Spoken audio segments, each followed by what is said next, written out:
학교훈련 5! 이 코스 김진왕입니다. 자, 핵심 요약 무료 특강 세 번째 강의입니다.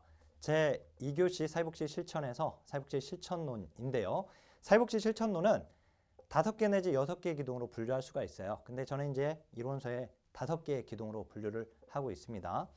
자, 우선 사회복지 실천에 대한 이해입니다. 사회복지 실천에 대한 이해에서 보면, 자, 첫 번째,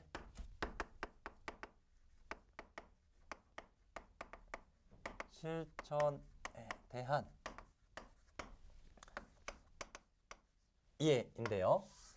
자, 우선은 사회복지 실천의 개념 및 정의가 나와요. 그죠? 사회복지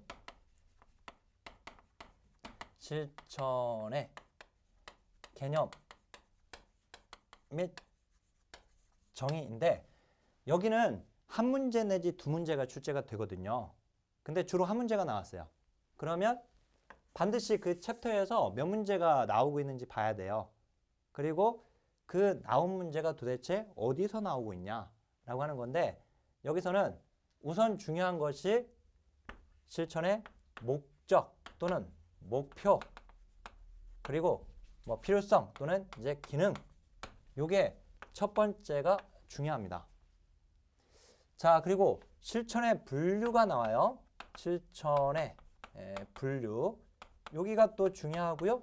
그 다음 세 번째가 실천의 이념이 나옵니다. 요 세 가지가 일단 중요해요. 근데 이제 목적, 목표, 기능에서 우선 핑커스와 미난이 제시한 거 있잖아요.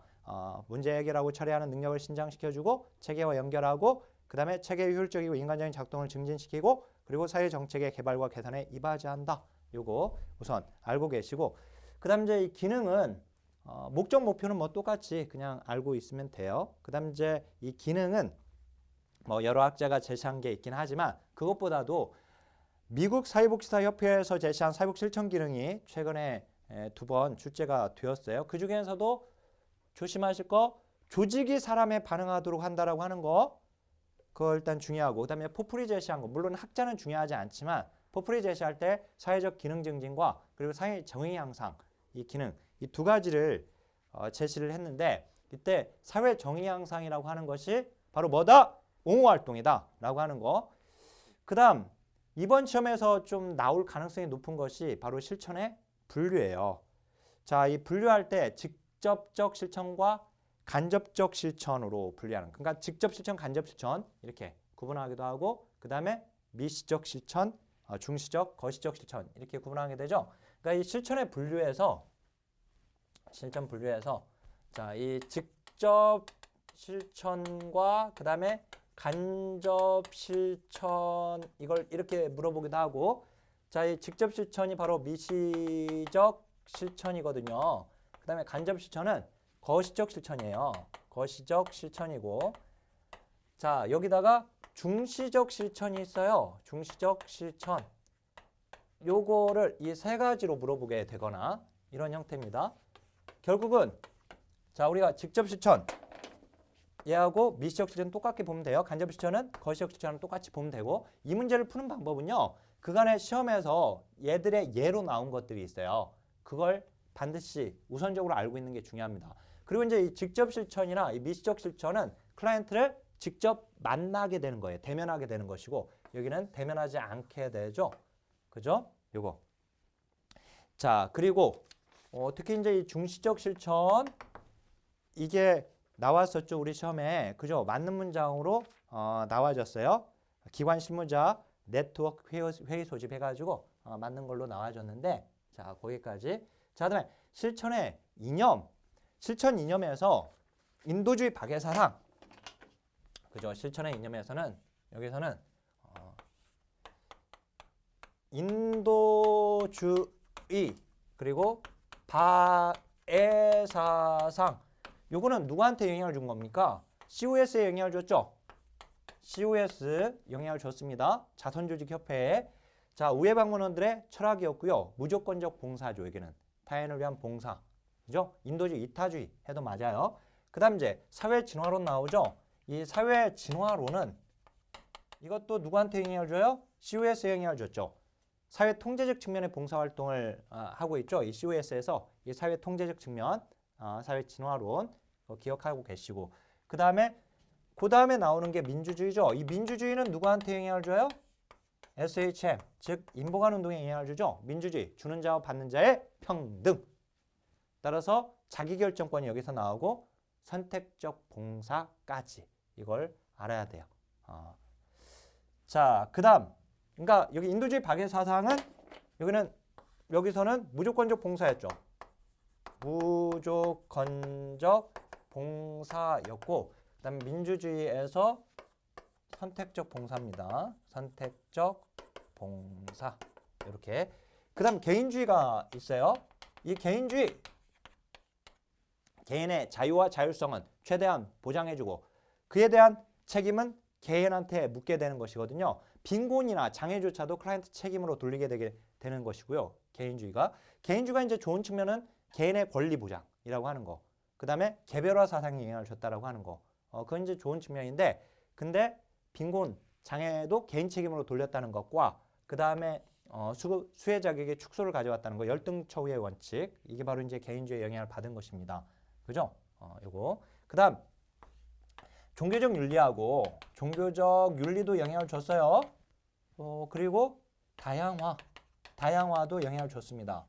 다양성을 인정하게 되게 만들어주고 다양한 계층 문제를 인정하는 계기 그리고 개별화에도 영향을 미쳤습니다.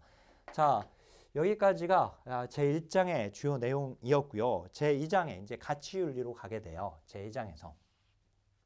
자, 제2장의 가치윤리는 왜 나오게 됐죠? 사회복지 실천의 3대 요소가 뭐예요?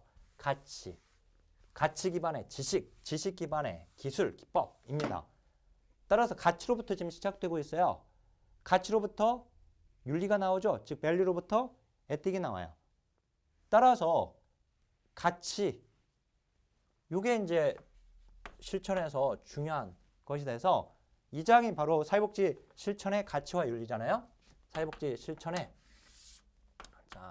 가치와 윤리입니다. 우선 이제 가치와 윤리를 비교할 수 있어야 돼요. 가치와 윤리. 우선은. 자, 그래서 가치는 무엇이 좋고 바람직한가? 윤리는 옳고 그른가? 그죠? 가치는 믿음. 그리고 윤리는 행동의 옳고 그름, 행동. 자, 그리고 이 윤리강령의 특성이나 이 기능도 시험에 나왔고 그다음 또 중요한 것이 우리나라 사회복지사 윤리강령 몇 년 가장 최근 개정된 거 연도가 시험에 나왔거든요. 이게 가장 최근 개정된 것은 언제죠? 2001년 3차 개정된 걸 가지고 지금 사용하고 있는 거죠. 그리고 우리나라 윤리강령은 전문과 윤리기준 6장 그리고 46개 조항으로 이루어져 있습니다. 첫 번째가 우리나라 중요한 것 중에 우리나라 사회복지사 윤리강령 이게 일단 중요해요. 당연히. 그리고 아까 가치로부터 윤리가 나오는 겁니다. 가치로부터 윤리가 나온 거기 때문에 가치. 자, 윤리는 가치를 기반으로 하고 있는 거예요. 가치를 딛고 나온 거니까. 알았죠? 윤리가 가치를 기반으로 하고 있다라고 하는 거.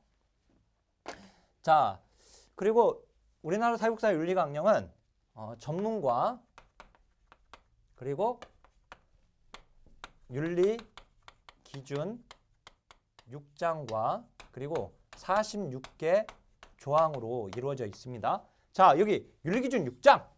윤리기준 6장이 먼저 첫 번째가 기본이 나와요. 기본. 그죠? 기본. 두 번째가 클라이언트. 우리한테 중요한 클라이언트잖아요. 그 다음에 이제 우리가 윤리적 딜레마가 발생될 수 있는 것이 누구예요? 동료. 함께 일하는 동료. 그 다음 우리는 사회에 대한 책임이 있어요. 물론 이건 순서를 외워야 할 건 아닙니다. 그렇지만 이제 그 다음 우리가 일할 때 일하는 이 기관과 윤리적 갈등이 있을 수 있어요. 자, 기관에 대한 윤리 기준. 그 다음 마지막에 사회복지 윤리위원회. 그죠? 사회복지 윤리위원회 이렇게 되어 있어요. 자, 여기서 우선은 이거 각각 이제 조문들 잘 기억하고 있어야죠. 다음 중 클라이언트에 대한 윤리 기준이 아닌 것은 뭐 이렇게 물어볼 수 있기 때문에 그리고 이제 이 조문 중에서 한 조문을 끄집어내고 이게 이 여섯 가지 윤리 기준 중에서 어디에 해당되느냐 이렇게 물어볼 수도 있고 또는 46개의 조문을 이제 5개만 뽑아놓고 그 중에 잘못된 걸 고르시죠. 뭐 이렇게 문제가 나올 수 있습니다. 자, 그래서 이거는 이제 나왔던 것들 잘 기억하고 있어야 하는 거. 그래서 참고로 이 윤리강령 전체에서 협회 나오는 건 우리 한국사회복지사협회만 나온다라고 하는 거. 뭐 예를 들어서 한국사회복지관 협회 또는 한국사회복지협의회 이런 것들 나오면 틀립니다. 한국사회복지사 협회만 나와요. 자, 그리고 이 윤리강령 아까 얘기했지만 우리나라 사회복지사 윤리강령은 2001년 3차 개정되었다는 거 이거 잘 기억하고 계시고요. 그 다음 이제 중요한 게 윤리적 딜레마거든요. 윤리적 딜레마에서 바로 사회복지사가 실천 현장에서 겪을 수 있는 윤리적 딜레마의 가치상충, 의무상충, 그리고 클라이언트 측의 다중성, 그리고 결과의 모호성, 능력 또는 권력의 불균형 이거 기억해야죠. 특히 이 의무상충이 또 틀린 문장으로 이렇게 나오기도 했는데요. 의무상충은 기관의 결정, 결국 기관의 목표, 기관이 이제 결정한 내용과 클라이언트 이익, 클라이언트가 결정한 내용이 서로 상충될 때 기관의 의무를 따라야 할 것인지 클라이언트가 결정하고 있는 내용을 고려를 해줄 것인지 이제 거기서 딜레마를 겪게 되는 걸 얘기하죠. 자, 그 다음에 클라이언트 측의 다중성. 너무나도 클라이언트, 예를 들어서 아동학대 문제로 그 가정을 들여다보니까 아내 구타에다가 치매 어르신에다가 알코올 중독에다가 막 여러 가지 문제가 있을 때 도대체 누구를 먼저 클라이언트로 삼을 것인가 라고 하는 것이죠. 자, 그 이외에 이제 윤리적 쟁점으로 고지된 동의. 고지된 동의는 자기결정권과 관련이 있는 겁니다. 알린다는 건 뭐예요? 클라이언트에게 스스로 결정하라고 하는 것이거든요. 근데 너무 한꺼번에 많은 것들을 알리면 안 되는 거죠. 자, 온정주의. 잘 기억해야죠. 온정주의. 온정주의. 그리고 제한된 자원의 공정한 분배. 이중관계 좋지 않은 거죠. 사육사와 클라이언트는 점적 관계이고 원조 관계인데 그 점적 관계 이외에 다른 관계를 맺는 것을 이중관계라고 하는 겁니다. 자, 그리고 로엔버그와 돌고프의 윤리 원칙. 이게 중요하죠. 자, 윤리 원칙. 자, 여기가 이제 은근히 여러 번 나왔죠. 간단하게 이게 순서는 기본적으로 알아야 돼요. 로엔버그 돌고프의 윤리적 원칙. 자, 우선은 윤리규칙 심사를 하고 만약에 윤리규칙 심사라고 하는 것은 윤리강령을 먼저 적용하라는 거예요. 근데 윤리강령에 적용할 게 없다. 그러면 그 다음에 윤리원칙을 적용하라고 한 거예요. 누가? 로엔버그 돌고프가. 그래서 이제 7가지 원칙이 나오죠. 맨 처음 뭐예요? 생명 보호의 원칙이 첫 번째죠. 그 다음에 우리는 평등과 자유 중에서 평등이 먼저죠. 그죠? 그 다음에 자유. 그 다음에 최소한의 삶의 질. 이렇게 보장. 마지막에는 뭐까지 해줘요? 사진도 찍어줘요. 이렇게. 그죠? 생평자. 최삼 사진. 이렇게. 근데 여기서 이제 조심하실 거 제가 뭐라고 했어요? 진실성과 정보 개방의 원칙에 이게 성실의 원칙이라고도 한다는 거 이거 반드시 알고 있으라고 했죠. 자, 그 다음에 제 3장으로 가서 자, 3장에서는 이제 역사가 나옵니다. 사회복지 실천의 역사. 자, 사회복지 실천의 역사에서 일단 사회복지 실천 전체 역사 우리 서구의 역사까지 전체 역사하고 그다음에 이제 우리나라 역사 이렇게 크게 둘로 나눠볼 수 있겠는데 여기가 또 시험에 많이 나오는 부분입니다. 우선은 실천 역사에서 가장 중요한 게 자선조직 인보가 아니죠. 자, 그래서 먼저 이 COS 그 다음에 SHM 자, 요거예요. 우리 사회복지 전체 역사로 보게 되면은요, 얘들은 어디에 위치하고 있냐면 먼저 사회복지 전체 역사에서는 빈민법 이전이 있고요. 그다음 이제 빈민법 단계가 있어요. 빈민법 단계. 그다음 이제 빈민법 단계 다음 나온 것이 민간 활동 단계가 나와요. 자, 근데 이 민간 활동 단계에서 나온 것이 바로 이거예요. COS와 SHM. 알았죠? 이 민간 활동 단계를 전문적 사회복 실천의 출발이라고 하는 겁니다. 여기를. 물론 민간 활동은 이것만 나온 건 아니고 사회조사나 우회협회나 뭐 이런 것들이 여러 가지가 더 있어요. 근데 이제 우리 실천의 역사에서 이 두 가지가 굉장히 중요한 거죠. 자, 이 민간활동 단계 다음에 사회보험 시대가 등장하고요. 사회보험 시대 단계 다음에 복지국가 시대가 등장하거든요. 자, 우리 정책에서 이제 역사 보게 되면 이렇게 나오잖아요. 자, 근데 그 중에 여기 민간활동 단계 부분입니다. 실천의 역사는.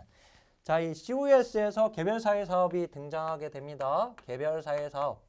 그 다음에 인보관운동이 집단사회사업의 기원이죠. 얘 둘 모두가 지역사회 조직사업. 지역사회 조직은 이제 지금의 지역사회 복지를 얘기합니다. 지역사회 복지 실천. 자, 그리고 먼저 자선조직협회에서 이거 둘 다, 얘들은 모두 다 COS 다음에 인보관운동 나왔어요. SHM. 그죠?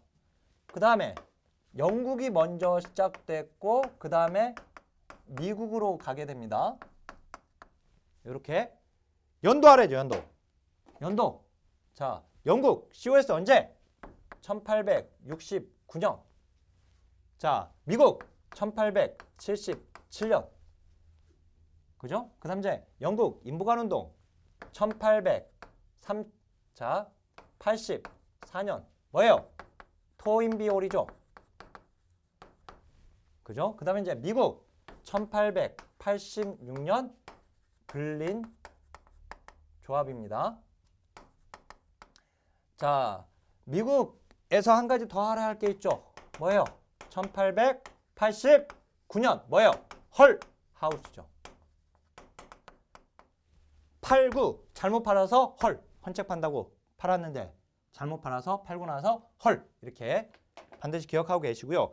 그 다음 연도는 이건 기본이에요.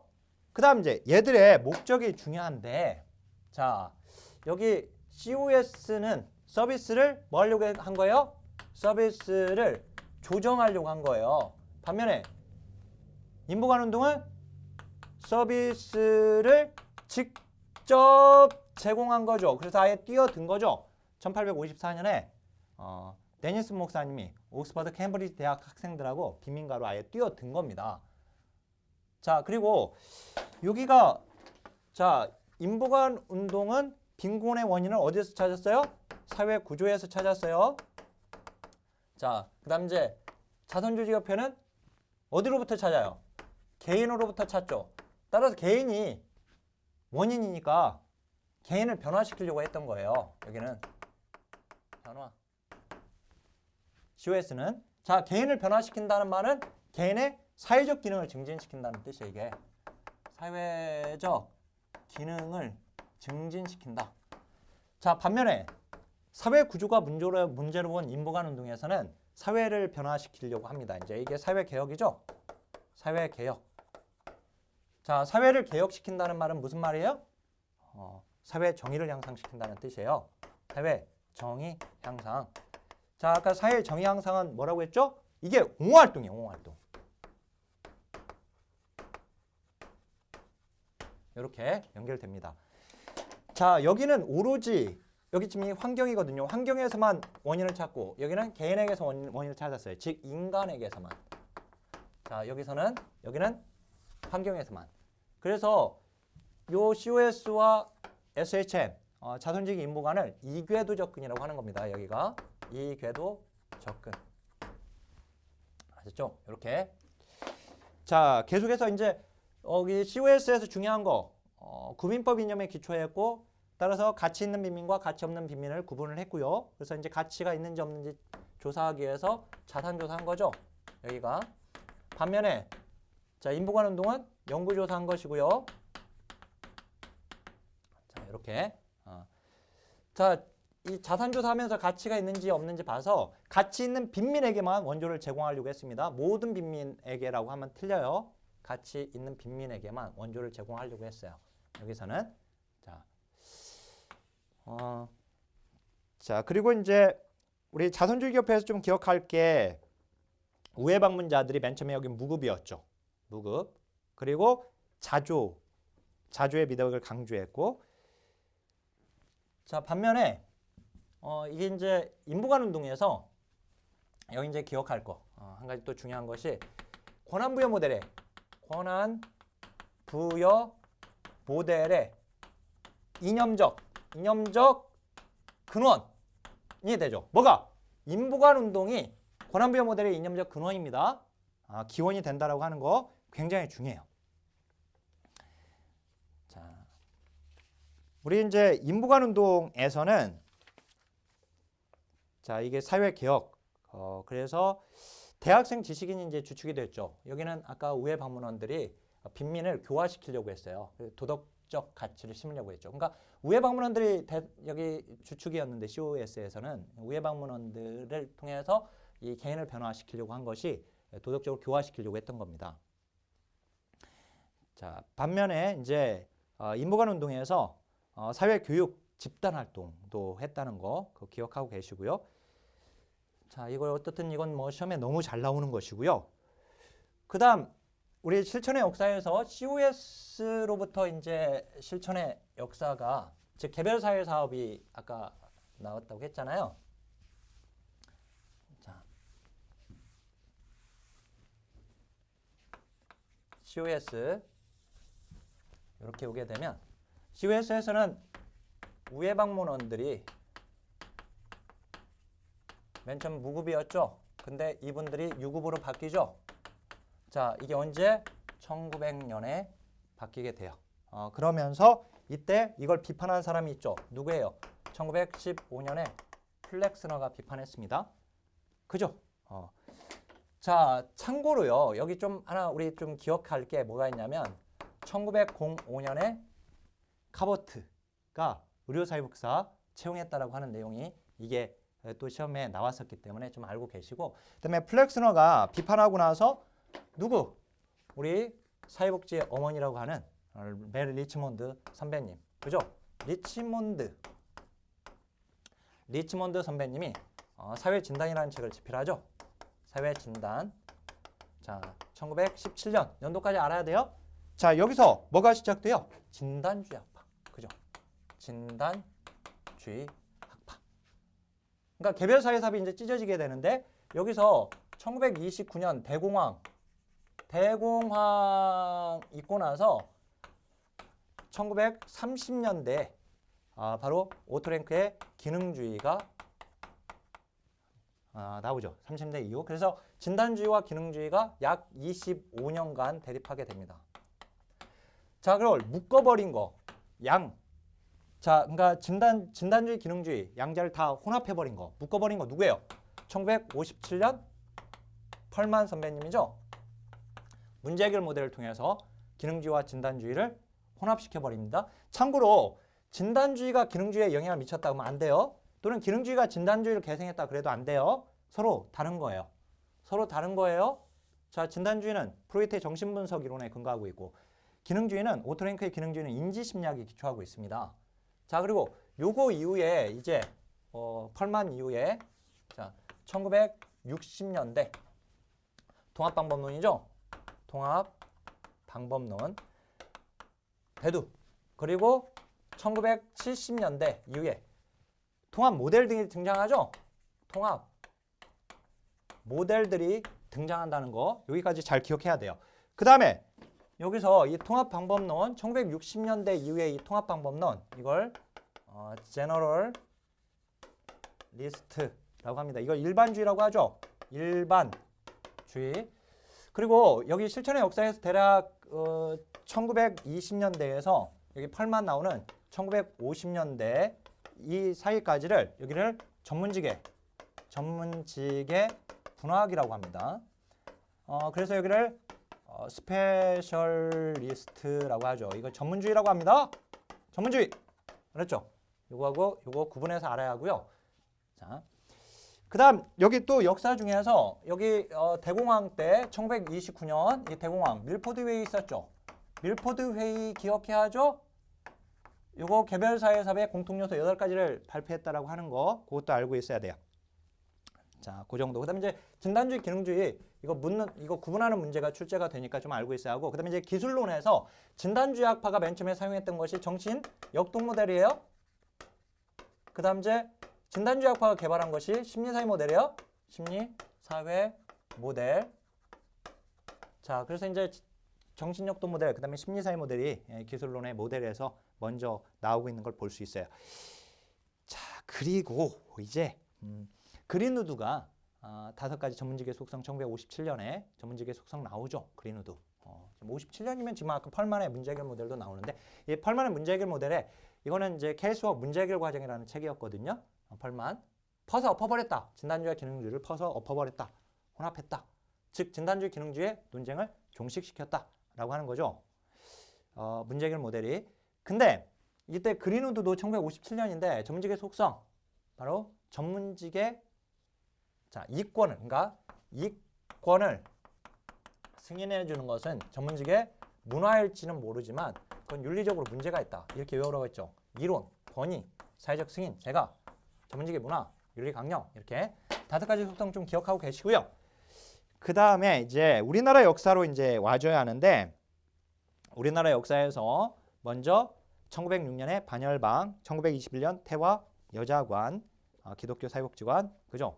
1952년에 카바 부산에서 결성되었는데 이거 외국 민간 원조 한국연합회죠. 공공이 아니라. 자, 그리고 이 카바는 시설 중심의 그 활동을 했던 것이죠. 재가 중심이 아니라 시설 중심의 사회 사업을 했던 것이고, 그 다음에 56년에 56년 56도라고 했죠. 56도 돌아서는 연락선마다 이 노래. 자, 뽕짝을 부르면서 이화동동 춤을 췄다. 그죠? 이게 대학부설 사회복지관 등장이죠. 자, 그다음에 83년에 사회복지관 운영 근거법률 우리 설립 운영 근거법률이 제정되죠. 이 사회복지사업법 개정 사항은요. 70년에 제정됐을 때 2가지, 83년 3가지, 92년 2가지, 97년 3가지, 2000년 1가지, 2003년 2가지. 이건 무조건 외워야 돼. 무조건.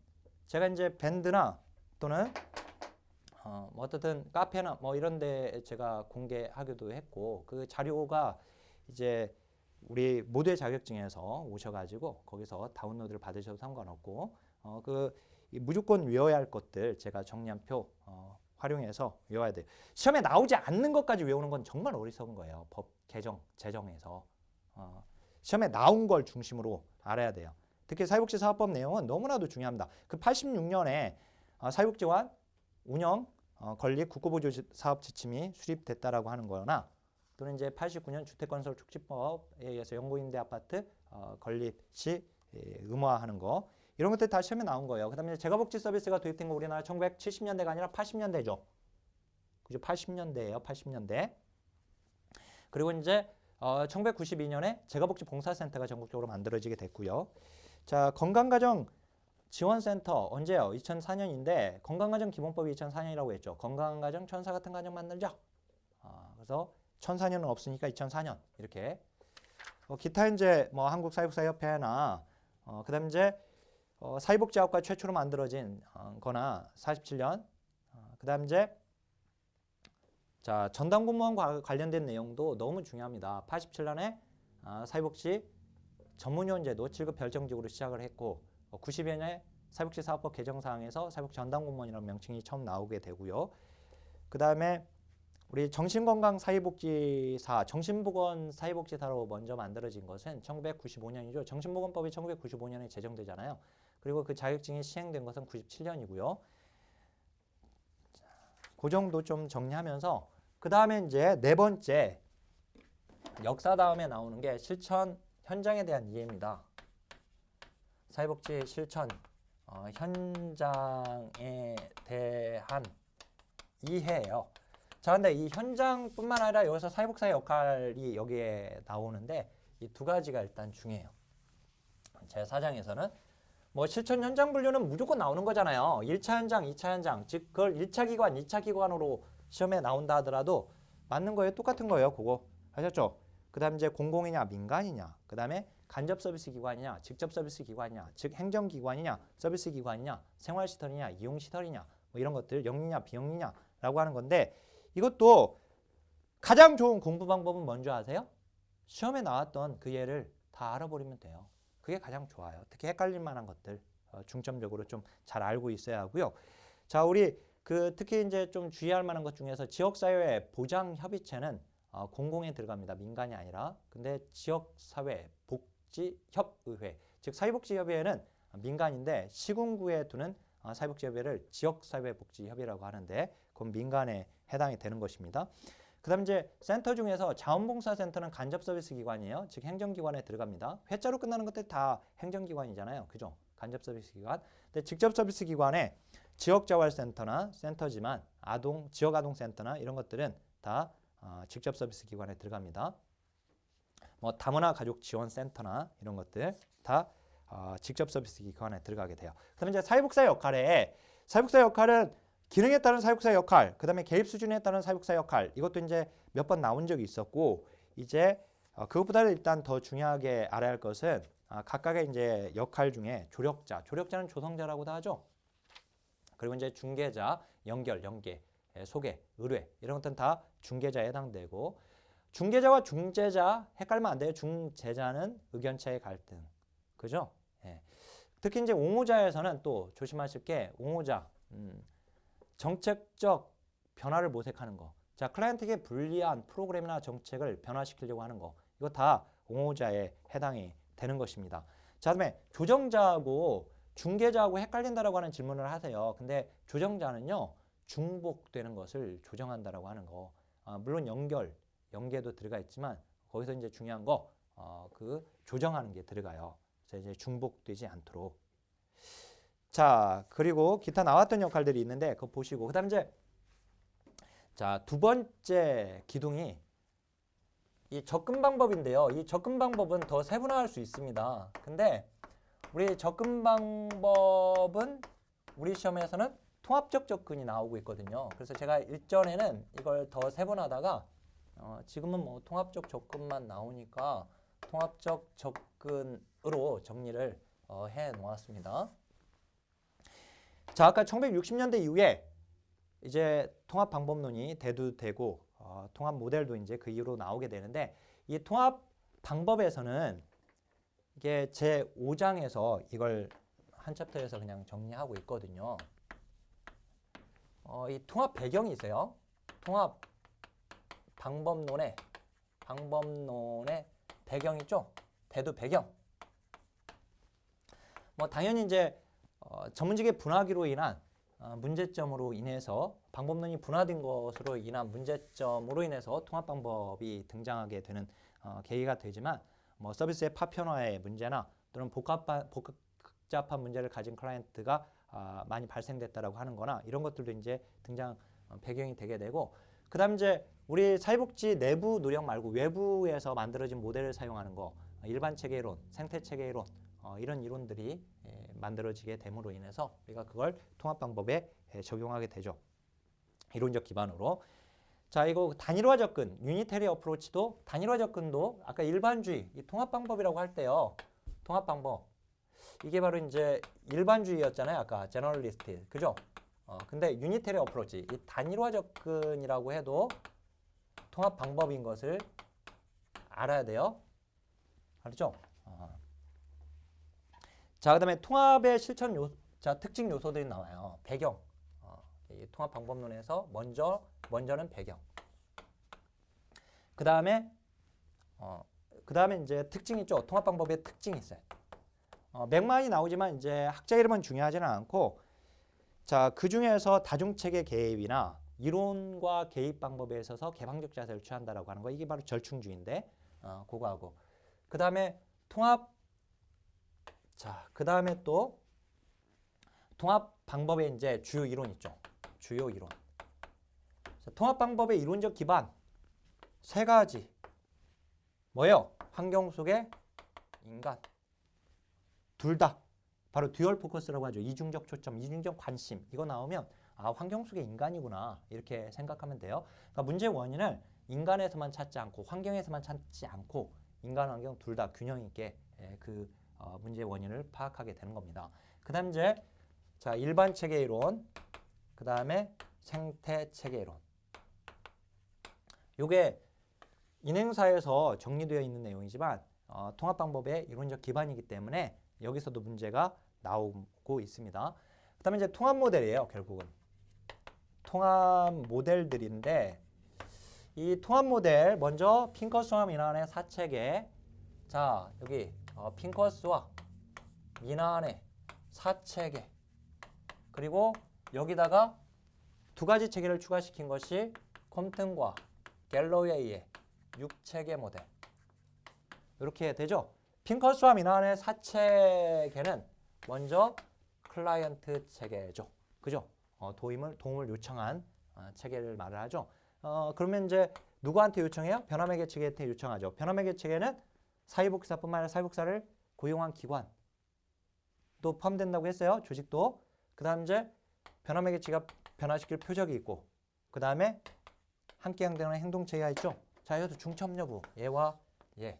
얘와 얘는 중첩될 수 있고 얘와 얘, 얘와 얘는 중첩될 수 있다라고 하는 부분 잘 기억하고 계시고, 물론 아직 중첩 여부까지 시험에 나오지는 않았지만 그 다음 이제 컴튼과 갤러웨이에서 이 두 가지를 추가시켰는데요. 이 컴튼과 갤러웨이 6체계, 이걸 신문제 해결 모델이라고 합니다. 신 또는 신 빼버리고 그냥 문제 해결 모델이라고 해요. 그렇죠? 그러니까 문제 해결 모델은 펄만의 문제 해결 모델도 있지만 컴튼과 갤러웨이의 문제 해결 모델도 있습니다. 그게 바로 6체계예요. 알았죠? 자, 여기에다가 뭐 추가시켰어요? 전문 또는 전문가 체계. 그 다음에 의뢰 응답 체계죠. 자, 의뢰 응답 체계를 뭐라고도 하죠? 문제인식 체계라고도 하죠. 그래서 이거를 의뢰 체계와 응답 체계로 구분이 되는 것이고, 본래 도움을 의뢰하면 클라이언트 체계인데 일반 클라이언트 체계하고 이제 이걸 구분하고 있는 거예요. 여기는 어떤 경우예요? 강제, 비자발적인 경우. 그래서 이제 강제로 의뢰할 수 있는 것은 법원이나 경찰이나 이런 것들이죠. 또 이제 보호관찰소나, 그다음 이제 강제로 보내어진 사람, 그 사람이 바로 응답 체계가 되게 됩니다. 자, 요거까지 좀 기억하고 계시고요. 자, 그다음에 점행과 기타만의 생활 모델, 골드타인의 단일화 모델, 이것도 통합 모델에 해당이 되죠. 그다음 이제 펄만은 이제 70년대 모델은 아니에요. 1957년에 50년대 모델이긴 하지만, 자, 이 펄만의 사피 좀 기억하고 계시면서, 그다음에 이제 권한부여 모델이 굉장히 중요하죠. 참고로 이제 권한부여 모델이나 강점 관점, 인파먼트 모델, 역량 강화 모델, 이 문제가 나오면 뭐 똑같은 문제라고 생각하고 문제를 풀어도 상관은 없습니다. 그리고 이제 아까 우리가 본 것처럼 권한부여 모델의 이념적 근원은 어디에 있었어요? 인부관 운동이 있었어요. 이념적 근원, 인부관 운동. 자, 우리 시험에 이제 인파먼트 모델의 이념적 근원을 레이놀즈의 활동에서 찾을 수 있다라고 해서 틀리게끔 나온 적이 있었는데요. 인부관 운동의 그 권한부여 모델의 뿌리가 바로 인부관 운동입니다. 그다음에 이제 살리베이, 밀리와 같은 학자들이 이 강점 관점의 학자인데, 근데 이 살리베이가 이 병리적 관점과 강점 관점 구분한 게 있죠. 그거 잘 기억하고 계시고, 권한부여 모델에서 사회복지사와 클라이언트는, 자, 즉 사회복지사 클라이언트가 제공자와 수혜자가 아니라 제공자와 뭐예요? 소비자죠. 이 소비자는 자기결정의 극대화라고 제가 설명을 한 적이 있었고요. 그죠? 그리고 클라이언트와 사회복지사의 협력적 파트너십이죠. 사회 변화를 위한 행동에 참여하는 거, 억압받은 집단에 대한 역사적 관점에 대한 이해. 이 부분은 제가 어떻게 이해하라고 했죠? 바로 인부관 운동이 뿌리란 말이에요. 권한부여. 바로 인부관 운동 뭐예요? 아예 뛰어들었잖아요. 그죠? 사회 변화를 위해, 사회 개혁. 그죠? 그 다음에 억압받은 집단. 즉 클라이언트를 위해서 자원을 동원하고 권리를 옹호했던 활동이 바로 이제 그게 인부관 운동에 지금 들어가고 있는데요. 따라서 권한부여 모델에 클라이언트를 위해 자원을 동원하거나 권리를 옹호한다는 말이 나오면 그것도 맞는 문장이 되게 됩니다. 알았죠? 자, 그 다음에 이 관계론으로 좀 가져야 하는데요. 관계론. 자, 이제 이 두 번째 기둥 말고 이제 세 번째 관계론 따로 면접론 따로라고 해도 상관없지만 이 관계론 면접론을 같이 세 번째 기둥에다가 넣습니다. 관계론과 그리고 면접론. 자, 여기서 이 관계론에서는요. 이게 세 가지 기둥으로 되어 있거든요. 이 챕터에서는. 무슨 말이냐면 이제 관계 요소들이 있어요. 관계 형성의 요소. 형성의 요소. 그다음에 이제 관계 원칙이 나오는 것이고요. 이제 관계 원칙이 일단 이 챕터에서는 이제 가장 중요하죠. 비에스텍의 7대 관계론. 그리고 이제 관계 방해 요인 나와요. 방해 요인. 그죠? 이렇게 나오는데 우선 관계 일단 특징, 그다음 이제 기본 요소에 요즘 기본 요소의 그 개념 자체가 시험에 나와버리고 있습니다. 그죠? 진실성도 나오기도 했고, 뭐 헌신과 의무가 나오기도 했고요. 그랬는데 또 하나 이제 여기서 문화적 민감성 잘 기억해야죠. 문화적 민감성. 요즘 계속해서 우리 다문화 사회다 보니까 계속 문제가 나오고 있고요. 그죠? 그다음 이제 비에스텍의 7대 관계론에서는 자, 7가지 원칙을 외우는 게 중요한 게 아니라 이제 각각의 내용을 알아야 하는 게 중요하고 일단은 이제 욕구로부터 이제 원칙을 만들어낸 거죠. 비에스텍은 그죠? 욕구로부터. 그래서 이제 욕구와 원칙을 연결하는 문제가 공무원 시험 같은 경우는 나온 적도 있었어요 옛날에. 근데 이제 뭐 그건 그 나올 가능성은 그래도 희박하긴 하지만 자, 이 개별화 일단 개별화라고 해야지 뭐 유형화 또는 표준화, 일반화, 정형화 그러면 틀리죠. 개별화입니다. 의도적 감정의 표현은 긍정적 감정만 표현하고 싶은 게 아니라 클라이언트는 부정적 감정도 표현하고 싶어 하는 거예요. 그래서 부정적 감정을 표현하게 만들어주게 하는 거죠. 클라이언트 감정을 통제한다고 하면 안 되죠. 통제는 정서적 관여에서는 사회복지사의 감정을 통제해서 클라이언트 정서에 민감하게 관여하는 것을 얘기해요. 자, 이거 하나 설명해드리면 통제된 정서적 관여. 자, 그래서 클라이언트 감정을 통제한다고 하면 안 된다고 그랬죠. 그죠? 사회복지사의 감정을 통제해서 누구의 정서에? 클라이언트의 정서에 어떻게 관여해요? 이렇게 해야지 민감하게 관여할 수 있는 겁니다. 통제진 정서적 관여. 자, 이렇게. 자, 그다음에 자기결정이나 또는 비밀보장은 모든 자기결정, 모든 비밀보장을 다 지켜줄 수 없죠. 이거는 한계가 있어요. 한계.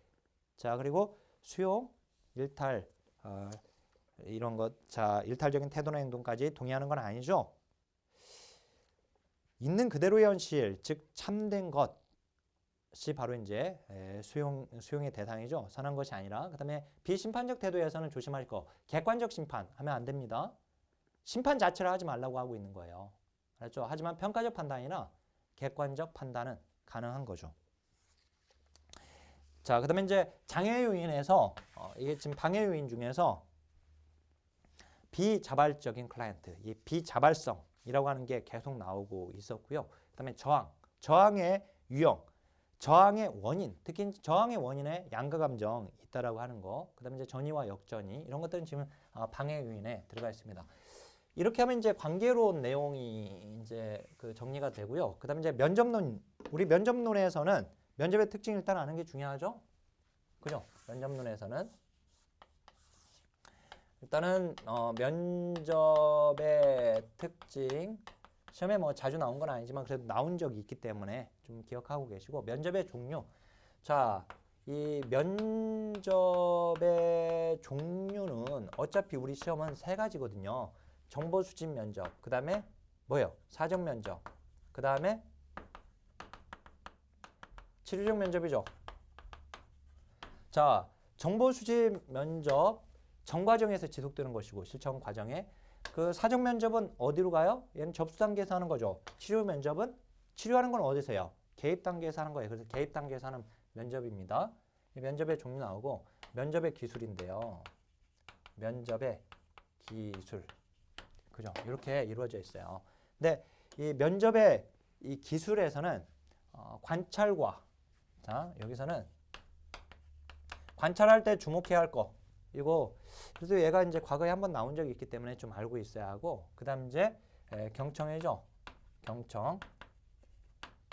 자, 경청 기술에서 바꾸어 말하기, 즉 환원하기 이게 시험에 나왔어요. 그죠? 그다음 이제 반영. 그다음에 요약. 이거. 그다음 이제 질문인데 질문이 이게 개방형 질문과 폐쇄형 질문으로 나뉘는 거. 개방형 질문은 다시 구조화된 질문과 비구조화된 질문으로 나뉘는 거. 자, 주제를 정하고 물어보는 게 구조화된 질문이죠. 자, 폐쇄형 질문 예, 아니오로 답변할 수 있는 것이고, 그다음에 이제 질문에서 피해야 할 질문. 자, 복합형, 유도형, 왜, 그리고 보완 질문.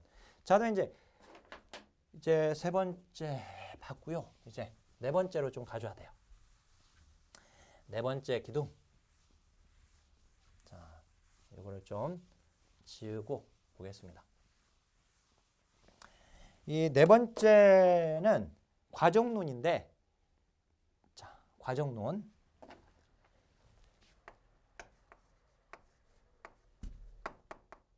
실천 과정론입니다. 과정론은 먼저 접수 단계가 있습니다. 그 다음에 뭐죠? 자료 수집이죠. 자료 수집 다음에 뭐 하죠? 사정하죠. 사정한 다음에 뭐죠? 계획 수립이죠. 자, 개입 계획, 즉 계획 수립이죠. 그 다음에 개입하죠. 그 다음에 평가 종결하죠. 자, 이렇게만 하고 끝납니까? 아니죠. 띵띵띵띵띵 뭐까지 가요? 사후 관리까지 갑니다. 이 사후 관리는 종결 이후에 2개월 내지 6개월이 지나고 나서 하는 것이 바로 사후 관리죠. 그래서 개입 중에 수시로 실시한다. 이렇게 시험에 나오는데 말이 안 되죠. 그죠? 이거 좀 조심해야 하고. 일단은 접수 단계 과업 굉장히 중요합니다. 요거는 이게 이제 각각 하나의 챕터로 이렇게 실천론에서 이게 정리가 되어 있는데 저는 이제 이게 한꺼번에 지금 정리하고 있는 겁니다. 자, 이 접수 단계 서비스의 적격성 유무를 여기서 판단하죠. 서비스 적격성 유무를 여기서 판단해요. 그래서 이제 잠재적인 클라이언트가 실제 클라이언트가 될 수 있을지 여부를 여기서 결정하게 돼요. 그래서 이제 여기서는 문제 요건을 확인하는 거죠. 문제를 확인한다는 거. 확인 중요하죠. 왜 중요하죠? 여기 사정 단계와 구분을 해야 하는 거라서 중요하죠. 이 사정 단계 뭐예요? 여기는 문제를 발견해요. 그리고 발견된 문제를 가지고 문제를 어떻게 해요? 문제를 형성해요. 지금 문제를 형성한다는 말은 뭐예요? 문제를 규정한다는 뜻이에요. 자, 그리고 또 자, 우리가 이 접수 단계에서 하는 것 중에 중요한 거, 여기서 중요한 거 양가 감정 다루기죠. 양가 감정을 다뤄요. 근데 이 양가 감정 여기서는 변하고 싶은 마음과 변하고 싶지 않은 마음, 그 양가 감정을 얘기하죠. 자, 종결 단계에서도 여기서도 양가 감정 다루죠. 여기서도. 즉 정서적 반응을 다룬다라는 문장이 나와요. 근데 이때 양가 감정은 성공에 대한 기쁨 그리고 이별에 대한 슬픔 이걸 다뤄줘야 돼요. 알았죠? 그리고 여기서도 의뢰를 하지만 어디서도 의뢰, 접수 단계에서도 의뢰는 하는 겁니다. 아까 지금 면접의 종류 중에서요. 다시 한번 면접의 종류에 접수 단계에서 하는 면접을 뭐라고 했어요? 사정 면접. 그죠? 그 다음에 처음부터 끝까지 계속 가는 면접을 뭐라고 했어요? 정보 수집 면접. 그 다음에 개입 단계에서 하는 면접을 치료적 면접. 이 면접의 종류 나오면은요, 이 셋 중에 하나예요. 어차피 다른 이상한 면접이 나오면 그건 일단 무시하고 문제를 풀어도 상관이 없어요. 알았죠? 아직까지는 이 세 가지만 가지고 문제를 냈거든요. 알았죠? 그다음 이제 자, 여기 자료 수집 단계에서 중요한 것은 자료 수집의 출처죠. 출처. 어디로부터 자료가 수입되는가. 그리고 이제 자료 수집을 하게 되면 사정을 합니다. 사정하다가 모자라는 자료는 다시 자료를 수집해요. 따라서 이 둘은 끝까지 정과정에서 지속된다라고 하는 거에도 자료 수집과 사정은 실천의 정과정에서 지속된다 하면 맞아요. 그것도 맞는 거예요. 접수 단계 빠졌잖아요. 그럼 안 돼요. 왜? 접수도 한마디로 자료를 수집하고 있어요. 여기서도 사실은. 알았죠? 그래서 이제 접수 및 자료 수집 또는 자료 수집 및 사정 이렇게 책들이 분류를 하고 있는데 어떻든 이제 여기 접수하고 나서 자료 수집, 몽땅 자료를 수집해 가지고 문제를 발견해내고 있습니다. 전 과정에서 지속된다 하면 맞는 거입니다. 자료 수집의 정보 출처 반드시 좀 정리 좀 해놓고, 그다음 이제 사정 단계, 뭐 이게 문제 형성 단계가 좀 어렵게 나왔죠. 발견된 문제에서 그 문제를 욕구로 바꾸는 문제 형성, 그리고 이제 그 욕구 충족을 방해하는 요인, 그게 바로 이제 문제 형성 단계에 해당되죠. 그거 지금 무슨 말인지 알고 있어야 돼요. 그게 처음에 나온 거니까 반드시 알죠?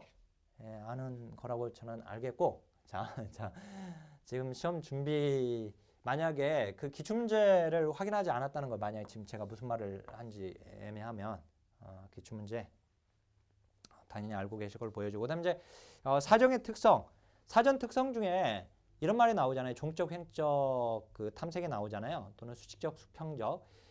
이건 이제 종적이다 또는 수식적이다라고 하는 것은 과거력을 지금 얘기하는 거예요. 개인력을, 문제 역사. 그다음에 이제 수평적, 횡적이라고 하는 것은 현재 관계나 능력, 현재의 능력이나 현재의 기능을 탐색하는 걸 얘기하죠. 자, 그다음에 계획 수립 단계에서 중요한 과제가 뭐예요? 계획 수립 단계 과제. 첫 번째 여기서 중요한 거 표적 문제 선정이죠. 표적 문제를 선정하는 거. 그다음 두 번째 목적 설정이죠. 목적 설정. 네. 그다음 이제 세 번째 계약서 작성. 자, 요거. 근데 이제 여기 세부적인 단계 알아야죠. 먼저 표적 문제 찾기죠. 그죠? 클라이언트와 함께 표적 문제 찾고, 그다음 이제 문제의 우선순위를 정한 거. 그게 바로 표적 문제 선정이죠. 왜? 표적 문제는 두 가지 내지 세 가지만 선정하니까. 그죠? 그래서 문제 우선순위를 정했다라고 하면 표적 문제가 선정된 거예요. 그리고 이제 목적 설정한 다음에 목적을 과업을 구체화시키죠. 그죠? 과업, 구체화. 그 다음에 이제 계약서 작성까지. 이렇게 세부 단계까지도 시험에 나왔었는데요. 잘 기억하시고. 그 다음 이제 우리가 여기까지가 뭐예요? 여기서 여기까지가 A입니다. A예요. A. 기초선이죠. 그 다음 이제 개입 단계가 여기서 하는 것이 B죠. 개입 중에 측정하는 거. 따라서 이 개입 단계에서 하는 평가가 뭐죠? 형성평가인데요. 이 형성평가를 가지고 기초선을 수집한 다음은 틀리는 거죠. 자, 형성평가는 개입 중에 하는 것이고, 기초선은 개입 전에 하는 것이고, 그죠? 자, 그 다음에 이제 이때 종결에서 하는 평가가 총괄평가죠? 총괄평가. 자, 그리고 이제 개입 단계에서 중요한 것은 여기서는 둘로 나뉘는 거, 직접적 개입과 간접적 개입으로 나뉘는데 요거 구분해서 알고 있어야 하고요. 그 다음에 이제 종결 단계 과업 중에서 반드시 기억해야 할 거, 사후관리 계획 수립을 여기서 해요. 여기서. 종결 단계에서 종결 시기 정하는 거. 종결 시기를 정하기가 계획 수립 단계에서 한다면 안 돼요. 그 다음 또 하나, 사후관리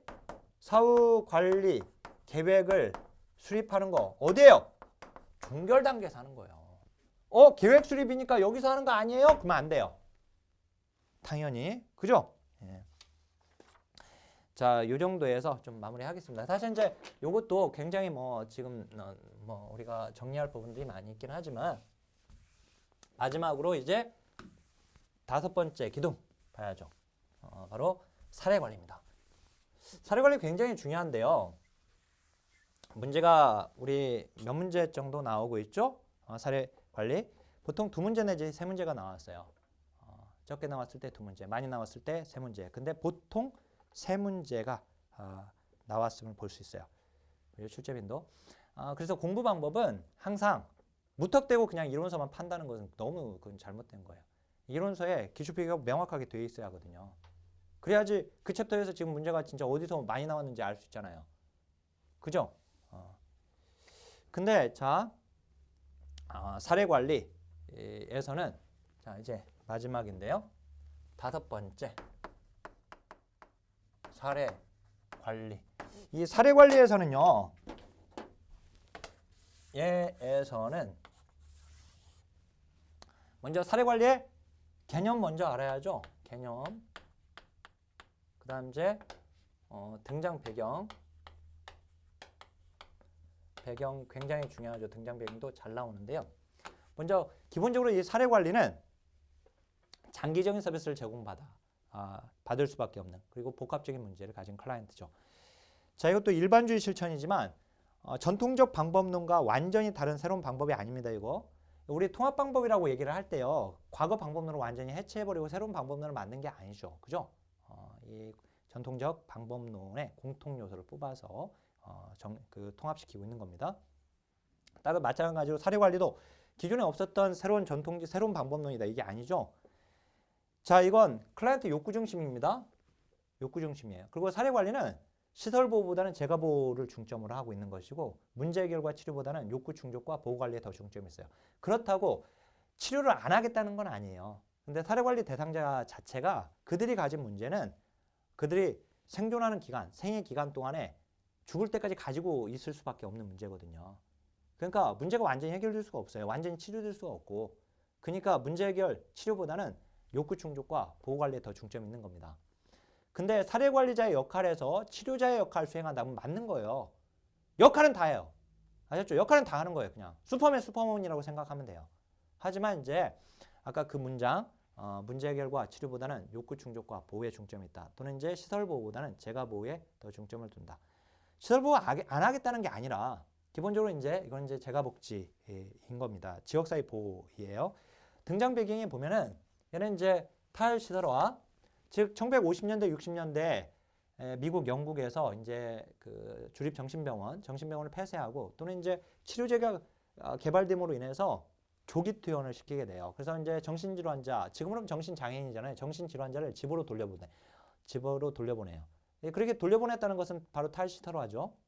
그 다음에 그걸 왜 돌려보냈냐면은 뭐였죠? 대인 서비스 비용 효과 면에서 좋지 않다.